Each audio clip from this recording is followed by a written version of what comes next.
రాజాబాయి ఎక్కడున్నా we respect him. Is an ideological man. More than a politician, is an ideological man. రాజాబాయి suspend అయినా resign చేసిండా? సరే రాజాబాయి పేరు పక్కకు పెడదాము. ఎవరన్నా రిజైన్ చేసిండు అంతే కదా, సస్పెండ్ కాలే కదా. ఆయనకి కారణాలు ఏమున్నా ఆయన రిజైన్ చేసిండు. రేపు మిస్డ్ కాల్ ఇస్తాడు. మాకు మిస్డ్ కాల్ ఉంటుంది కదా మెంబర్షిప్కి, ఇస్తే ఏమవుతుంది అడుగుతున్నాను. It's my question. ఏమవుతుంది అప్పుడు? నేనేం రాజాసింగ్ గారు అంటలేను, బీజేపీ అంటలేను. పొలిటికల్ పార్టీ మెంబర్షిప్ తీసుకోవాలంటే మిస్డ్ కాల్ ఇవ్వాలి.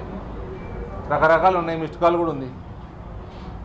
ఆయనని సస్పెండ్ చేయలేదు కదా, ఆయన ఏదో మనస్తాపం చెందిండో ఇంకేందో రిజైన్ చేసిండు. రేపు మిస్డ్ కాల్ ఇస్తాడు అంటే నాకు తెలియక అడుగుతున్నా, మిమ్మల్ని అడుగుతున్నా. మిస్డ్ కాల్ ఇస్తే ఏమవుతుంది? మీరు అన్నట్టు మెంబర్ అవుతారు. ఎవరైనా మాట్లాడుకోవాలి, పోయి మాట్లాడితే అవుతాడా, ఆయన ఇచ్చి ఆయన అవుతాడా, అది ఐ డోంట్ నో.